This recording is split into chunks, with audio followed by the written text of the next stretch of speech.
Hey guys, Tom here from Southwest Jar Blasters. I've seen a few people asking how it's done and all that, so I'm just going to run over. This is my HK416V2. I've actually converted this to a Gen 8 gearbox, and I thought you guys would like to know how it's done. So, first of all, obviously you got to take the blaster apart. So, slide this off, take the buffer tube out, and then take the end off. Now you've got 6 screws here, here, here, and then 3 on the other side. They've got to come out. Yeah, feel free to skip forward in the video if you like, because no one really wants to watch people undoing screws. So once they're out, like that. One little thing you gotta watch out for when they come apart is there's a little sight here. It will fall out once you split it apart. No, it's deciding to stay in, but yeah, it's just this little sight here, just goes in a little hole like that. Slide this off the end of the barrel and take that out. As you can see, that's your weight in there. They do have another slot here if you want to put a smaller one in, just to add a bit more weight to the gun. So then generally what I'll do next is take the handle off. For some reason the magnet on my screwdriver isn't working, but that's okay. So 4 screws there.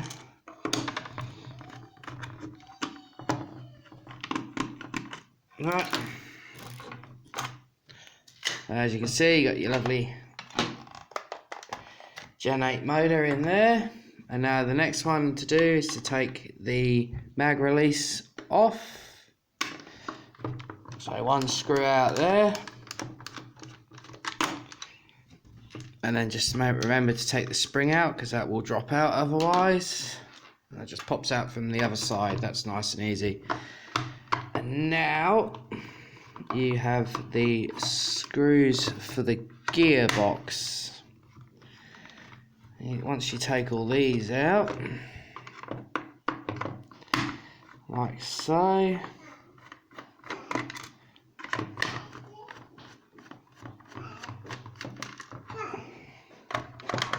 Sounds like I've got a small child on the way. Oh, yeah, there he is. So then you split the gearbox like that.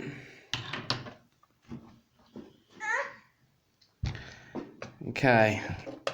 Now as you can see, you've got the Gen 8 gearbox in here. So first of all, what you can probably see is the T-piece doesn't look quite the same as a normal T-piece. What we've had to do here, so hold it up, is cut off here, and this is actually the T-piece that was originally in the blaster. So all we did was line it up, and then just mark with a pen and cut it off. And honestly, all we did was just super glue the 2 bits together. It's a bit rough at the back here, but with some filing down you can soon smooth that off. One thing I noticed about the HK T-piece that I really like is, I don't know if you can be able to see it, but they have this little rubber band, and it actually stops the gel balls from falling back out when you take the magazine out, which is a real nice little touch, which would be mint to see on the Gen 8s. Okay, so that's that. Now I'm just going to take the gearbox out. So you pop your terminals out, you pop your back terminals out like that. I do have a small child next to me, so that's what you can hear. So as you can see, fair bit of cutting. Well, not a fair bit, but a bit of cutting inside the actual blaster. So the first one we'll start with is these 2 here. As you can see, I've had to take about 5mm off the curvature on the first one and the second one. This one's actually fine, you don't need to move that at all. And then here, you have to completely cut away all along here, up to this first one here. So all that has to go. You can see quite clearly where I've cut. And then you have to take about 5mm off the top, where you can see here where I've cut down. That's all the way along to there. And then I've just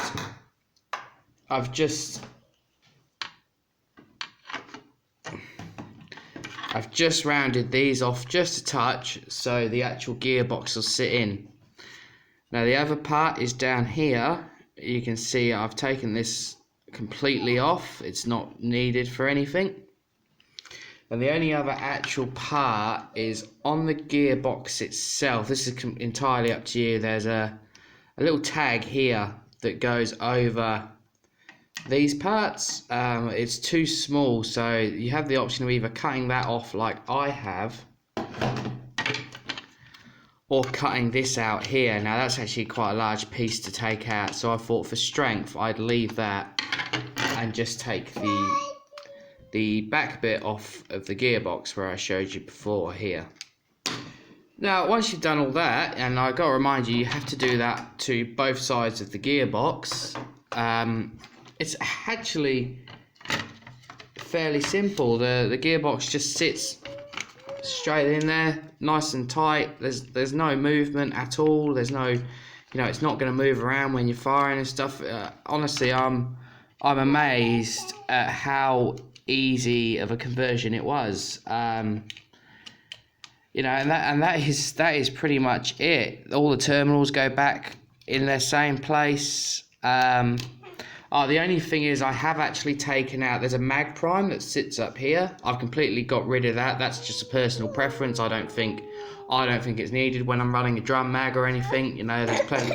There's plenty of balls in the drum mag to prime. So that if you wanted, you could put that in. It's just one of the pullback ones like you have on the M4. Apart from that, that is basically it. It's fairly simple.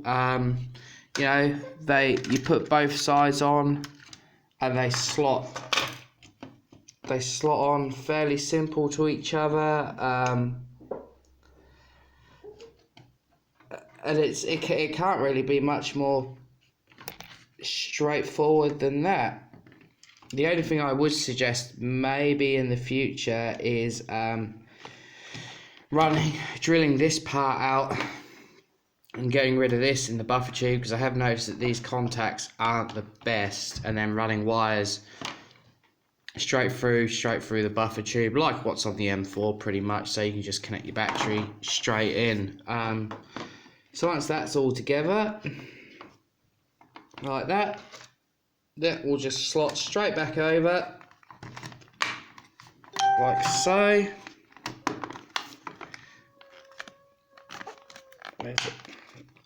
You just got to remember to line these parts up here, else you'll be wondering why it's not going over. What have I done? See, I've missed that bit there. It needs to curl in a bit more. Push that in like so.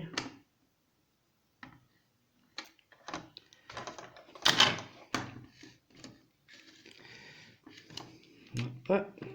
There we go. Make sure you run the wires over the top of the gearbox, and then that will go back on like that. And that, honestly, that is how simple it is to convert the HK to a Gen 8. Honestly, it can't be much simpler. So yeah, thanks for watching. If you need any more info, just drop a comment. As always, please like and subscribe, and we'll see you on the next video.